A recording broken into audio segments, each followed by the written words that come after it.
But US President Donald Trump says help is on the way for protesters in Iran. The comments come as he considers options for a possible intervention in Iran. Trump warned that those responsible for the deaths of protesters would, in his words, pay a big price. He also cancelled all meetings with Iranian officials and urged demonstrators to, as he put it, take over your institutions. Well, Trump addressed reporters just a couple of moments ago and asked once again how he plans to deal with Iran. But Iran is on my mind when I see the kind of death that is happening over there, we think. So we're going to get some accurate numbers. I'll have it in about 20 minutes. We'll get some accurate numbers as to what's happening with regard to the killing. The killing looks like it's significant, but we don't know yet for certain. I'll know within 20 minutes. So, and we'll act accordingly. That U.S. airstrikes, if it comes to that, will have the result of protecting the protest. Well, you never know, do you? You never know. Do you think it's... So far, my track record's been excellent, but you never know. Do you think it's going to be something kinetic like that, or more like cyber? Or well, I can't tell you that. I know exactly what it would be. We have to make a decision.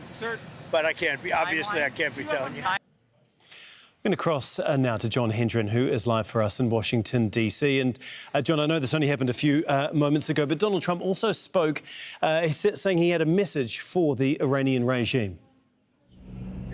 That's right. What you heard right there was Donald Trump being cagey about what exactly he's going to do in Iran, which is typical of any American president when they're talking about a potential military action. And this is a president who's certainly feeling a positive bounce back from taking over, essentially, invading Venezuela, taking Nicolas Maduro, their leader, into U.S. custody and gaining sort of indirect control of Venezuela and its oil. And now he's moved on to Iraq. So foreign policy is really the main kind of policy area that he's focusing on right now.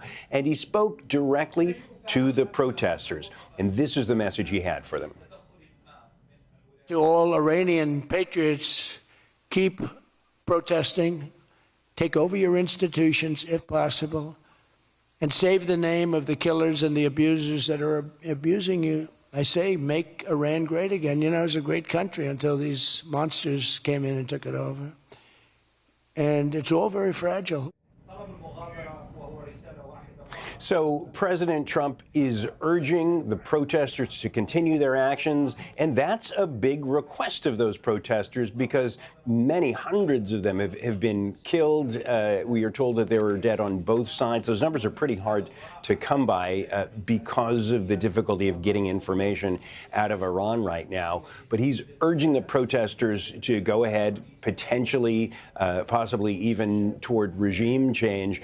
And that kind of suggests an obligation for the United States. If he's going to do that, and if he's saying that there will be consequences for those who are attacking the protesters, that suggests that there will be some kind of U.S. action, an implicit promise of support. Now, the question for Iranians is, will he follow up on that promise of support? And that's something we won't know the answer to until it either happens or doesn't.